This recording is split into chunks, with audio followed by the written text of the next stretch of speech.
வடசென்னைக்கு சிறப்பு திட்டம் வளர்ச்சிக் கொள்கை தேவை என்னும் கோரிக்கையை முன்னிறுத்தி ஆரம்பமாக இருக்கும் வடசென்னை குடியிருப்போர் நலச்சங்கங்களின் கூட்டமைப்பின் துவக்க விழா வியாசர்பாடியில் விமர்சையாக நடைபெற்றது.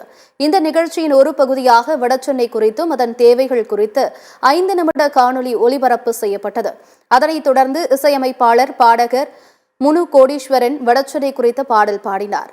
கவிஞர் எழுத்தாளர் ராதே முத்து வடசென்னை குறித்த கவிதையை வாசித்தார். விழாவில் பேசிய கூட்டமைப்பின் தலைவர் டி.கே. சண்முகம், வடசென்னை என்பது இந்தியாவின் குட்டி பிரேசில். பிரேசிலில் கால்பந்து, பாக்ஸிங், நீச்சல் வீரர்கள் பலர் இருப்பதைப் போன்று வடசென்னை மக்களும் கால்பந்தாட்டம், பாக்ஸிங், நீச்சல் என பல திறமைகளை கொண்டுள்ளதாக பெருமிதம் தெரிவித்தார். இதைத் தொடர்ந்து பேசிய பெரம்பூர் சட்டமன்ற உறுப்பினர் ஆர்.டி. சேகர், குடியிருப்பு வாசிகள் முறையான இடத்தில் வீடு கட்டும் சமயத்தில் அரசு அதிகாரிகளோ மாமன்ற உறுப்பினர்களோ அவர்களை தொந்தரவு செய்தால் தொகுதி மக்கள் புகார் தெரிவிக்க வேண்டும் என்று கூறினார்.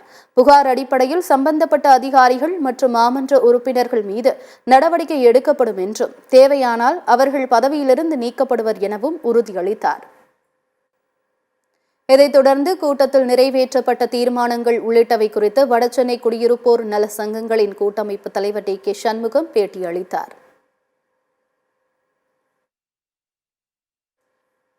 வடசென்னைக்கு சிறப்பு நிதி ஒதுக்கப்பட்டிருக்கு.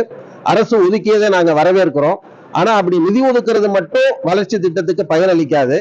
எனவே ஒரு முழுமையான மாஸ்டர் பிளான் மாதிரி வடசென்னைக்குன்னு ஒரு சிறப்பு திட்டமும் வளர்ச்சி கொள்கையும் உருவாக்க வேண்டும் என்றுதான் எங்களுடைய விருப்பம். அதுக்காக தான் இந்த கூட்டமைப்பை நாங்க இணைத்து உருவாக்கி இருக்கிறோம்.